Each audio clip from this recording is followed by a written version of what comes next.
மருத்துவமனையில் ஏற்பட்ட தீ விபத்து குறித்த தகவலை தொடர்ந்து விரைந்து சென்று தீயணைப்பு வீரர்கள் தீயை அணைத்ததால் பெரும் அசம்பாவிதம் தவிர்க்கப்பட்டது.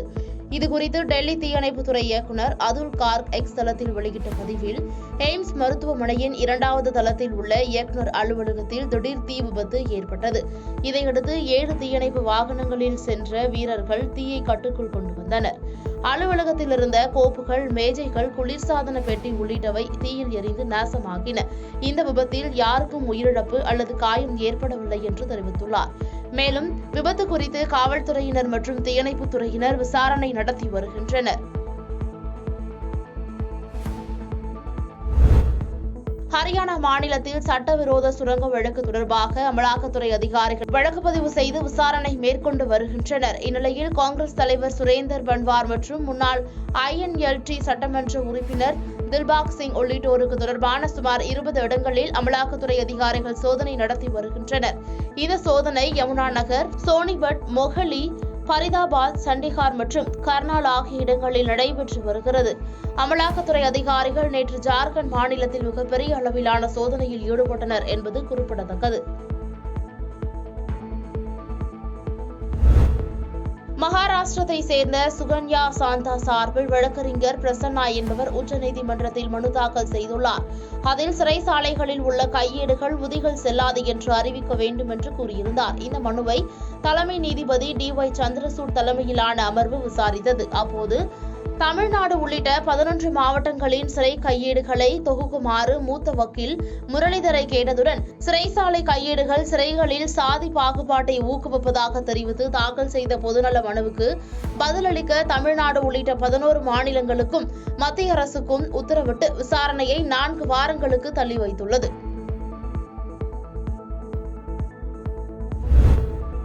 கள்ளக்குறிச்சி மாவட்டம் உளுந்தூர்பேட்டை அருகே உள்ள கெடிலம் பகுதியில் அமைந்துள்ள தனியார் நிறுவனத்திற்கு சொந்தமான ATM மையத்தில் நள்ளிரவு நேரத்தில் புகுந்த 2 நபர்கள் ATM இயந்திரத்தை உடைத்து பணத்தை கொள்ளையடிக்க முயற்சி செய்தனர். அப்போது அந்த வழியாக சென்ற பொதுமக்கள் இதுகுறித்து திருநாவலூர் காவல்துறையினருக்கு தகவல் தெரிவித்தனர். உடனடியாக இரவு ரோந்து பணியில் ஈடுபட்டுக் கொண்டிருந்த திருநாவலூர் காவல் ஆய்வாளர் பிரபு தலைமையிலான போலீசார் சம்பவ இடத்திற்கு விரைந்து சென்றனர். இதனை கண்ட அந்த 2 நபர்களும் அங்கிருந்து தப்பி ஓட முயன்ற நிலையில் போலீசார் அவர்கள் இருவரையும் பிடித்து காவல் நிலையத்திற்கு அழைத்து சென்று விசாரணை மேற்கொண்டனர். அப்போது கொள்ளையில் ஈடுபட முயன்ற இருவரும் வேலூர் மாவட்டத்தை சேர்ந்த ஷகில் மற்றும் பன்ருட்டியை சேர்ந்த பாலாஜி ஆகிய இருவரும் என்பது தெரியவந்ததை அடுத்து இருவரிடம் போலீசார் தீவிர விசாரணை மேற்கொண்டு வருகின்றனர்.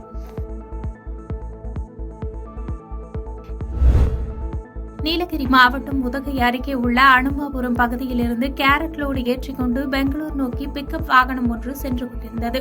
வாகனத்தை கர்நாடக மாநிலம் பெங்களூர் பகுதியைச் சேர்ந்த பேட்டசாமி என்பவர் ஓட்டி சென்றுள்ளார். இந்நிலையில் கூடலூர் தலைமை தபால் நிலையம் அருகில் சென்றபொழுது வாகனத்தின் பிரேக் பிடிக்காமல் ஓட்டுநரின் கட்டுப்பாட்டை இழந்து கூடலூர் நகராட்சி அலுவலகம் அருகே பூட்டி கிடந்த கடைக்குள் புகுந்து விபத்துக்குள்ளானது.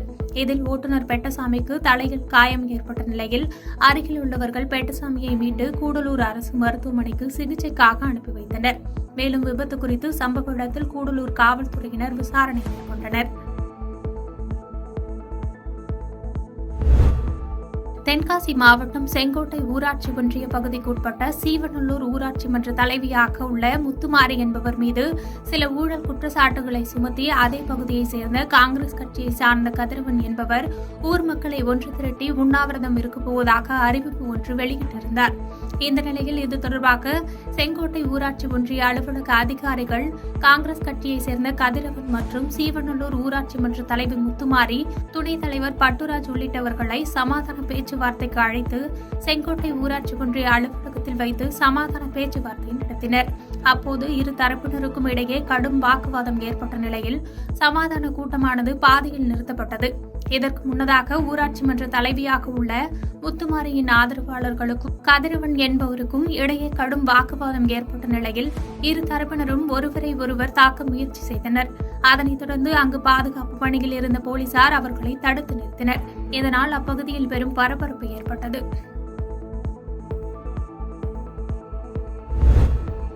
தூத்துக்குடி மாவட்டம் கோவில்பட்டி அருகே பாண்டவர் மங்கலம் வடக்கு தெருவை சேர்ந்த தம்பதியர் இன்னாசி முத்து மருதம்மாள் இவர்களது மகள் விமலா சென்னையில் மருத்துவராக பணிபுரிந்து வருகிறார்.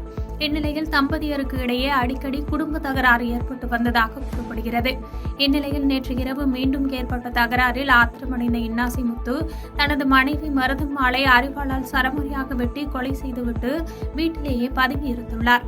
இதையடுத்து காலை வெகு நேரமாகியும் அவர்களது வீட்டின் கதவு திறக்காததால் சந்தேகமடைந்த உறவினர் சின்னமருது அவர்களது வீட்டின் கதவை திறந்து உள்ளே சென்று பார்த்தபோது இன்னாசி முத்து அவரையும் அரிவாளால் வெட்டியுள்ளார். இதில் நிலை குலைந்த சின்னமருது அங்கேயே மயங்கி விழுந்தார். இதைத் தொடர்ந்து கோவில்பட்டி மேற்கு காவல் நிலைய போலீசார் இதுகுறித்து வழக்கு பதிவு செய்து இன்னாசி முத்துவை தேடி வந்த நிலையில் அவர் விளைநிலங்களுக்கு தெளிக்கும் பூச்சிக்கொல்லி மருந்தை குடித்து அங்குள்ள காட்டுப்பகுதியில் மயங்கி விழுந்து கிடந்த நிலையில் அவரை மீட்ட போலீசார் கோவில்பட்டி அரசு மருத்துவமனையில் சிகிச்சைக்காக சேர்த்துள்ளனர். விருதுநகர் மாவட்டம் வத்திராயிருப்பு மேலப்பாளையம் பகுதியைச் சேர்ந்த தம்பதியர் மதுரை வீரன் கலையரசி.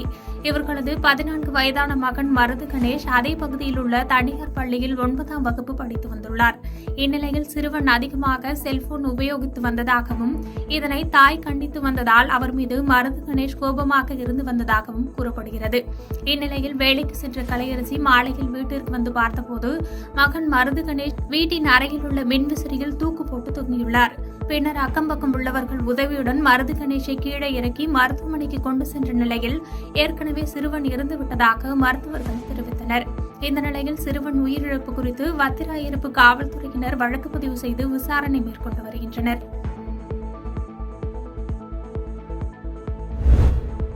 செங்கல்பட்டில் செயல்பட்டு வரும் தனியார் பள்ளியில் மாணவ மாணவிகளுக்கான விழிப்புணர்வு கண்காட்சி நிகழ்ச்சி நடைபெற்றது.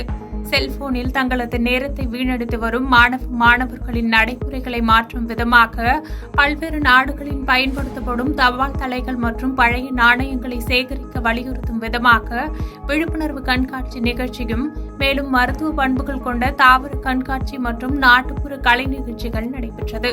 முன்னதாக இந்த கண்காட்சியினை கல்வித்துறை அமைச்சர் அன்பில் மகேஷ் பொய்யாமொழி திறந்து வைத்து பார்வையிட்டார்.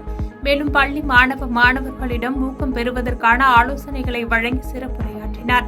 இந்நிகழ்வில் காஞ்சிபுரம் நாடாளுமன்ற உறுப்பினர் க. செல்வம், மாவட்ட உதவி ஆட்சியர் நாராயண சர்மா, செங்கல்பட்டு சட்டமன்ற உறுப்பினர் வரலட்சுமி மதுசூதனன் உள்ளிட்ட ஏராளமானோர் கலந்து கொண்டனர்.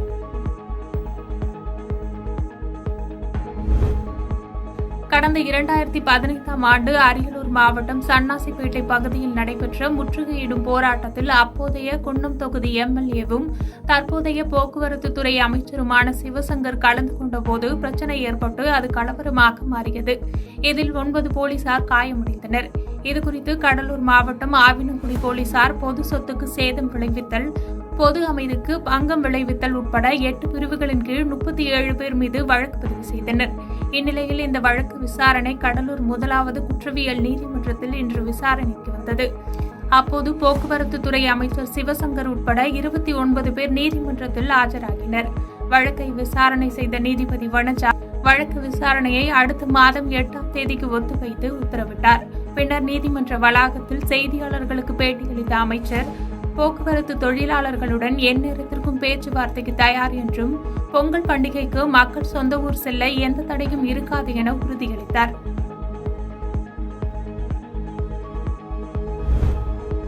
செங்கல்பட்டு மாவட்டம் தாம்பரம் அடுத்த செம்பாக்கம் பகுதியில் புதிய வெள்ளி நகை கடை திறப்பு விழா நடைபெற்றது.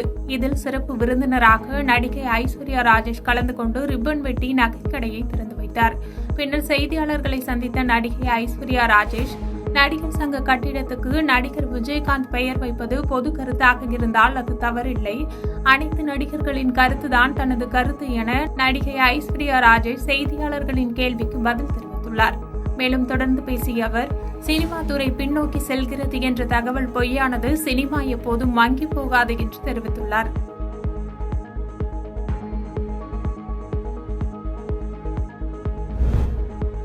கடலூர் மாவட்டம் ஸ்ரீமுஷ்ணம் பேரூராட்சிக்குட்பட்ட மலைமூடு அருகே நமச்சிவாய ஓடையின் அருகாமையில் சுமார் 60 ஏக்கர் அரசு நிலம் உள்ளது. இந்த நிலையில் தற்போது அங்கு பொக்லைன் இயந்திரம் மூலம் செம்மண் இரவு பகலாக கொள்ளை போவதாக குற்றச்சாட்டு எழுந்துள்ளது. இதற்கு சமூக ஆர்வலர்கள் சிலர் எதிர்ப்பு தெரிவித்தால் அவர்களுக்கு செம்மண் கடத்தலில் ஈடுபடும் நபர்கள் கொலை மிரட்டல் விடுவதாக கூறப்படுகிறது. மேலும் இதுகுறித்து செய்தி சேகரிக்க சென்ற செய்தியாளரையும் கொலை மிரட்டல் தோரணையோடு மிரட்டி வருகின்றனர். இந்த நிலையில் இதுகுறித்து விசாரணை மேற்கொண்டு மாவட்ட ஆட்சித்தலைவர் உரிய நடவடிக்கை எடுக்க வேண்டும் என்று கோரிக்கை எழுந்துள்ளது.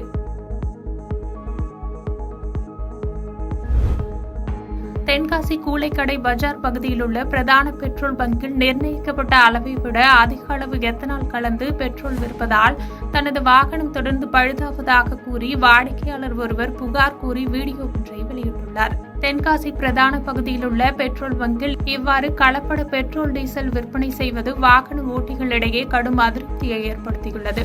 மேலும் தொடர்ந்து இவ்வாறான தவறுகளை சரி செய்து உரிய முறையில் சோதனை செய்த பின்பே பெட்ரோல் டீசல் விற்பனை செய்ய வேண்டும் என வாகன ஓட்டிகள் கோரிக்கை வைக்கின்றனர். பாதகம் செய்பவரை கண்டால் நாம் பயங்கொள்ளலாகாது பாப்பா, மோதி மிதித்து விடு பாப்பா, அவர் முகத்தில் உமிழ்ந்து விடு பாப்பா. அண்மை செய்திகளை உடனுக்குடன் தெரிந்து கொள்ள இணைந்திருங்கள் இயம்நாடு தொலைக்காட்சியுடன்.